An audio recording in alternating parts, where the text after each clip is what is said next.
You know, I don't think any of us can't relate in some way to either having grandparents or having grandchildren. And I know for certain how important it's been in my life. I remember visiting my grandparents as a little girl. They were out of state, that every summer we would take that trip. And it was such a treat to be able to hear from them, their history, their stories, the legacy that I would carry on to my children. And I might add, having Julie here today, she has 5 of our grandchildren. So we do get a good dose of them at one time when she's around. In fact, my favorite dining place is In-N-Out. And we go there with our grandkids, and it's a wonderful way, I think, to really connect. We all enjoy the same type of food, so it's really a real treat. Sadly, we know that there are not that many people that really have that opportunity to really share and to enjoy the joys of being a grandparent. I can't tell you, the sadness that I hear from people who are denied that. And in fact, I'd like to tell you a little bit about the woman who is the catalyst to make all of this, that has been able to bring this about. And that's about Susan. I got a call from a friend of mine who lived near her. She was a relative, not a relative, but a neighbor on Veda Well. Her name is Audrey Grundy.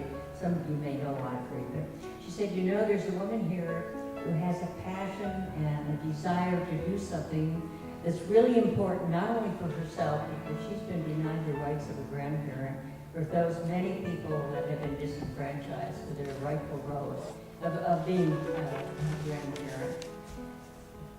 That, of course, piqued my interest, and at that time I was no longer in the Senate, but I was currently with the Department of Education and Secretary of Education, so obviously still very much interested in children's rights, and understanding the need of the parents' rights as well. And so I decided to spend some time with her. I was very impressed with the passion and the determination that she had to resolve this issue.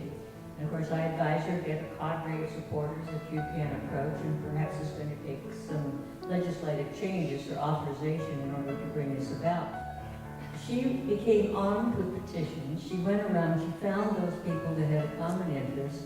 She got them stirred up with her and with those petitions, and a bulldog determination. She hit the halls of Sacramento. And she found an ally with Assemblyman Van Tran, who picked up the gauntlet and decided to carry the legislation. And it's not easy getting a bill through the legislature. I'm sure any of you that have been watching lately know it's extremely difficult to get anything done in Sacramento. But it takes a dogged determination, and it also takes a burning desire to accomplish something that you truly believe in.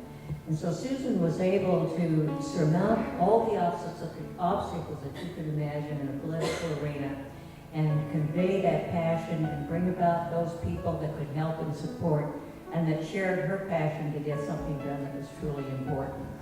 She was successful. It passed the legislature without a single negative vote.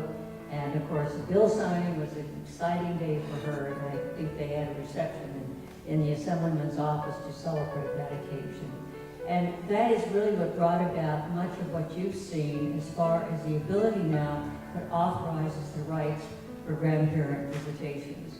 And so we all owe Susan such a tremendous debt of gratitude for what she's been able to do. And her legacy is going to be with us for many years, and great satisfaction that we all share in being able to know that we have the right to enjoy our grandchildren, and they have the right also to enjoy and to be able to participate in the rights of grandparents.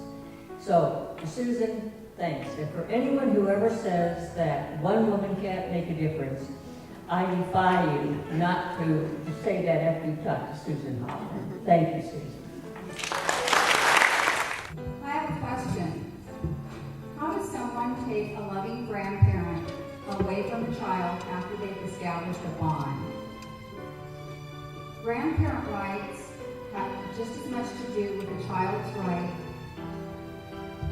to remain connected to a loving grandparent with whom they've established a relationship. Film is a powerful source of communication, which is why we want to make an educational documentary film to help raise awareness for those who can help and for those who need help.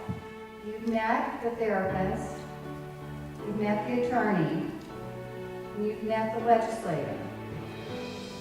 And now you're going to meet the grandparent.